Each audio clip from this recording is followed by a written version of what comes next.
Good morning बच्चों। आज हम आपको कक्षा 10 का विषय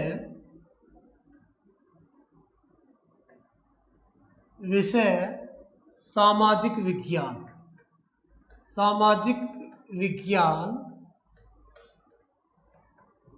सामाजिक विज्ञान का टॉपिक सरकार के विषय में आपको बताएंगे। सरकार, सबसे पहले आप देखोगे सरकार का अर्थ क्या होता है।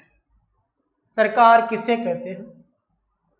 व्यक्तियों का एक ऐसा समूह या संगठन जो किसी देश की शासन व्यवस्था को संचालित करने के लिए कानून व नियमों का निर्माण करता है, उसे सरकार कहते हैं। सेकंड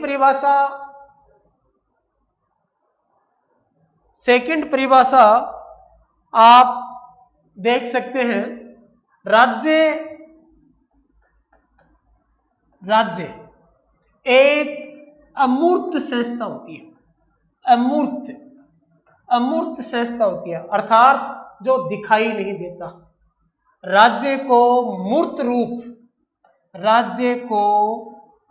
रूप प्रदान करने वाली संस्था का नाम सरकार है। राज्य एक अमूर्त संस्था है और राज्य को मूर्त रूप प्रदान करने वाली संस्था का नाम सरकार है। दूसरी परिभाषा आप देख सकते हैं। राज्य की इच्छाएं होती है, लेकिन वह अपनी इच्छाओं को अभिव्यक्त नहीं कर सकता।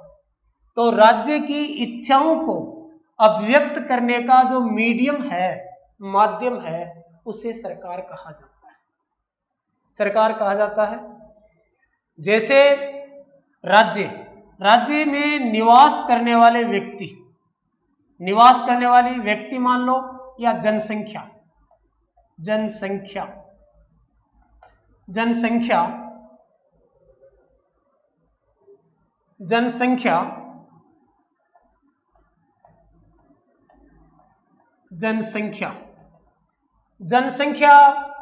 की इच्छाएं होती हैं। एजुकेशन, शिक्षित बने, उनका हेल्थ सही हो, स्वास्थ्य सही हो, सड़क, परिवहन, यातायात, पेयजल, बिजली आदि सुविधाएं प्राप्त हो। तो उन इच्छाओं को अभिव्यक्त करने का जो माध्यम है वह है सरकार। सरकार के तीन अंग होते हैं। संघीय व्यवस्थापिका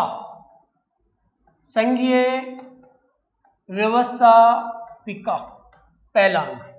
दूसरा आता है संघीय कार्यपालिका और तीसरा अंग होता है न्यायपालिका। बच्चों, आपसे पूछा गया सरकार का अर्थ, सरकार के अंग, सरकार के तीन अंग हैं। संघीय व्यवस्थापिका, संघीय कार्यपालिका और संघीय न्यायपालिका। आज हम आपको संघीय व्यवस्थापिका के बारे में बताएंगे।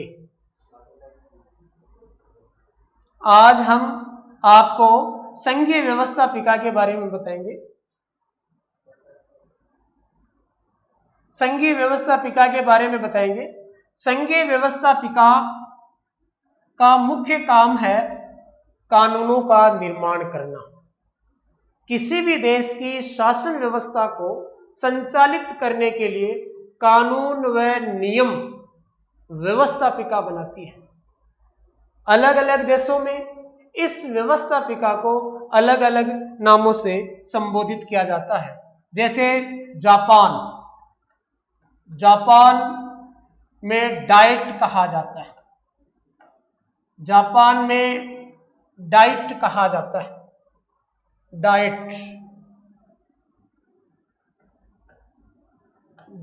कहा जाता है। अमेरिका में कांग्रेस कहा जाता है।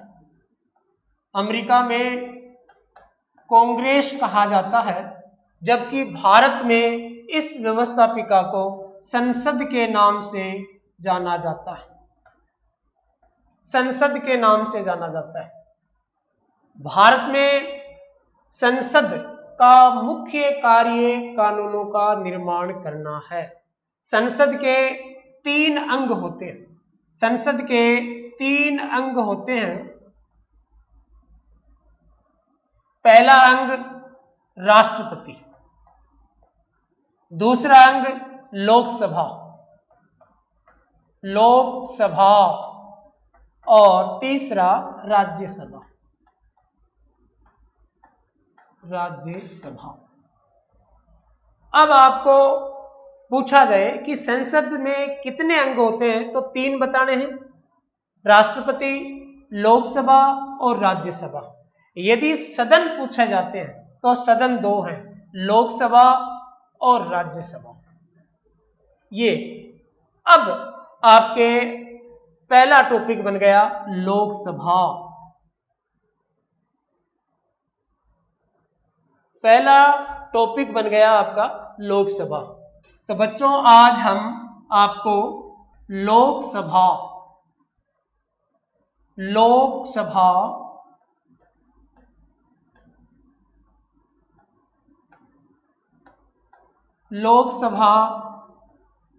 की रचना कैसे होती है उसके बारे में बताएंगे। लोकसभा की रचना के विषय में आप कुछ महत्वपूर्ण बिंदु हैं उनको ध्यान में रखेंगे। सबसे पहला बिंदु नंबर 1, नामकरण। नामकरण, नामकरण, नामकरण।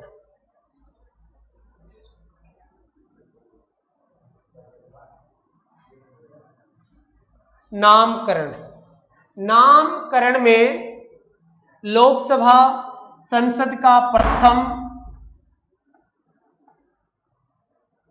निम्न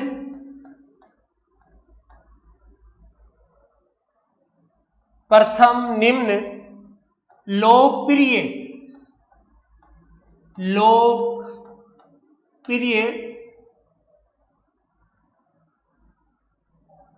अप्रत्यक्ष प्रथम निम्न लोकप्रिय प्रत्यक्ष तथा अस्थायी सदन है। अस्थायी सदन है। यदि आपसे पूछे कि लोकसभा प्रत्यक्ष, अस्थायी, प्रथम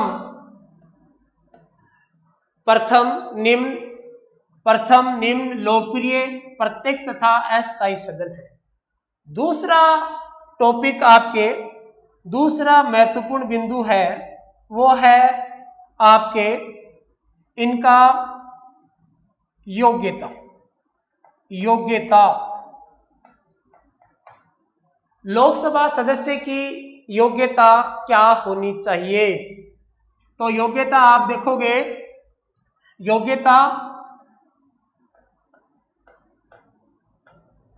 योग्यता में पहली योग्यता वह भारत का नागरिक हो।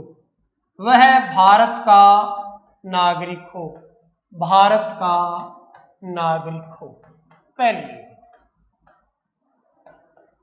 दूसरी महत्वपूर्ण योग्यता वह 25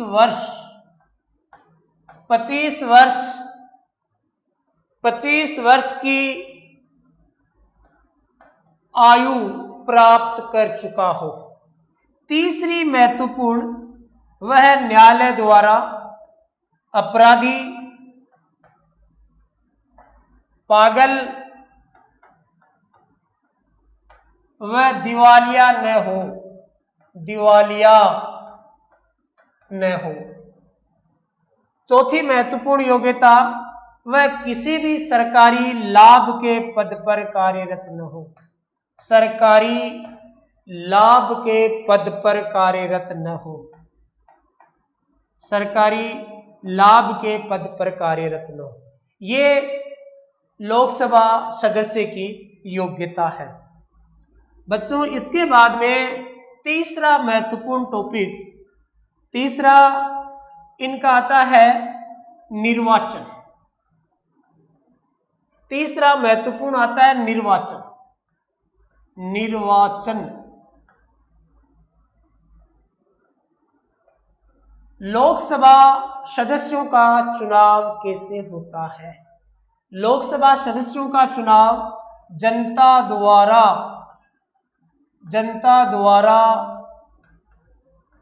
प्रत्यक्ष रूप से व्यस्त मताधिकार के द्वारा होता है। लोकसभा सदस्य का चुनाव जनता द्वारा व्यस्त मताधिकार के द्वारा होता है, अर्थात मत देने की निश्चित आयु निर्धारित की गई है भारत में 18 वर्ष। एक निश्चित आयु प्राप्त कर चुके सभी व्यक्तियों को बिना किसी भेदभाव के मत देने का अधिकार। इंडिया में 18 वर्ष है। मूल संविधान में मतदान की आयु 21 वर्ष थी, जिसे भारत के संविधान में 61वां संविधान संशोधन करके 21 वर्ष से घटाकर 18 वर्ष कर दी गई है। वर्तमान में मतदान देने की आयु 18 वर्ष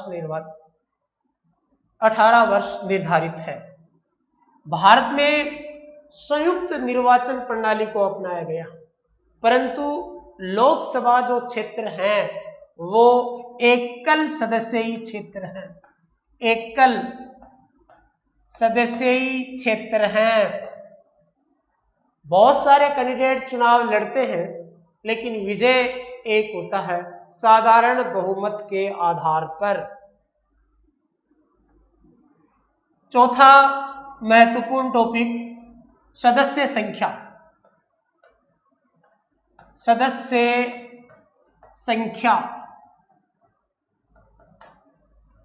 संख्या लोकसभा के अंदर अधिकतम 552 तथा न्यूनतम 545 सदस्य हो सकते हैं।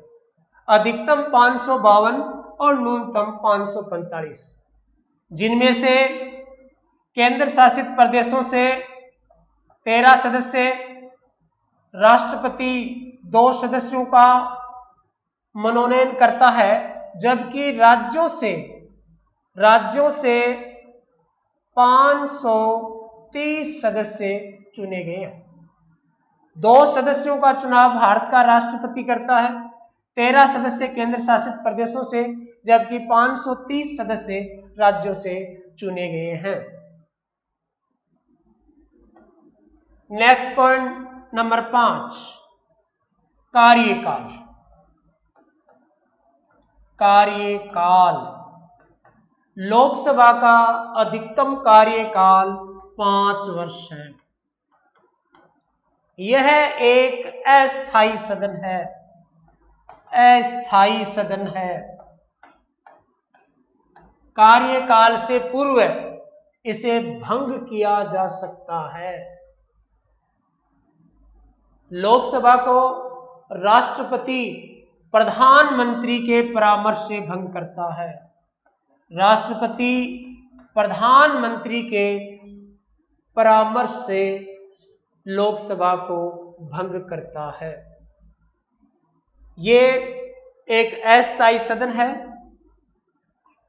पॉइंट नंबर 6, अधिवेशन।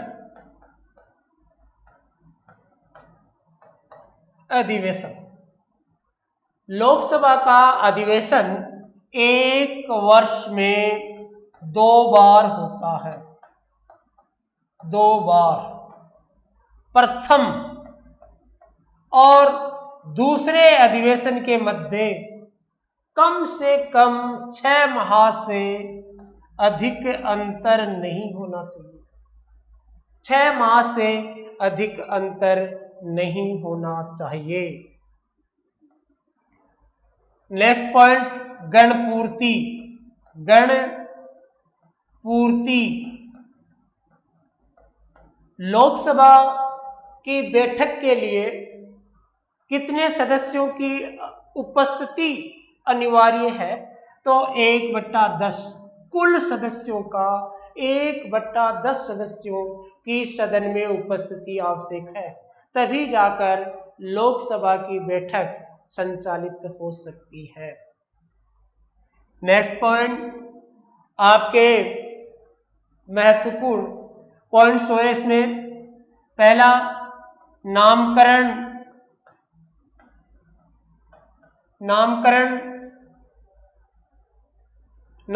था। दूसरा, पहला नामकरण। दूसरा योग्यता।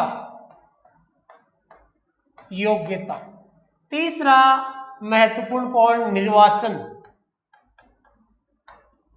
चौथा इनका कार्यकाल। पांचवा सदस्य संख्या।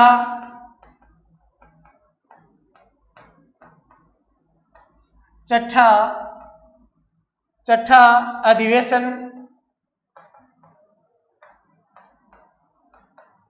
और 7वां पॉइंट गणपूर्ति। और 8वां पॉइंट होगा पदाधिकारी। लोकसभा के 2 प्रमुख पदाधिकारी होते हैं, अध्यक्ष व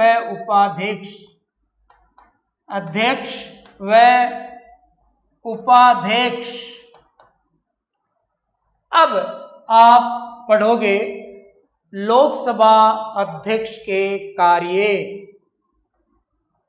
लोकसभा अध्यक्ष के कार्य।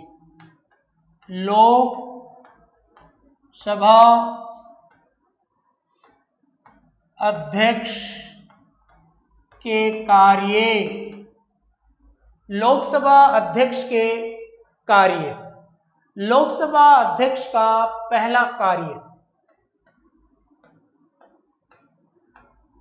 सदन में शांति व अनुशासन बनाए रखना। दूसरा, सदन में महत्वपूर्ण विषयों पर वाद विवाद करवाना महत्वपूर्ण विषयों पर। तीसरा कार्य, कोई भी विधेयक है या नहीं का निर्णय करता है लोकसभा अध्यक्ष। नंबर 4, दल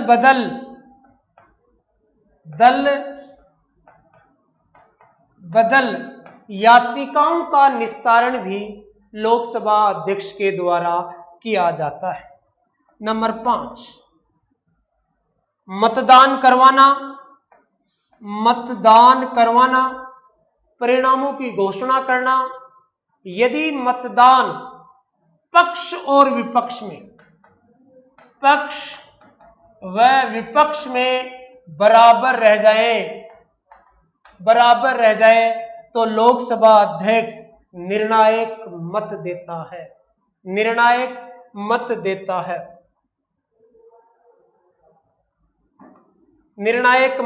है। नेक्स्ट, आप बता सकते हैं कि लोकसभा अध्यक्ष सदन में अनुशासनहीनता करने वालों के विरुद्ध कार्रवाई करके उनकी सदस्यता को रद्द कर सकता है। तो बच्चों, आज आपने 3 महत्वपूर्ण बिंदुओं पर चर्चा की। सरकार का अर्थ, पहला सरकार का अर्थ। दूसरा महत्वपूर्ण, लोकसभा की रचना।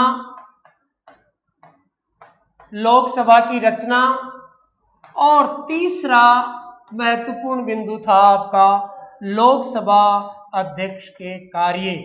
नेक्स्ट कल हम राज्यसभा की रचना के बारे में अध्ययन करेंगे। धन्यवाद।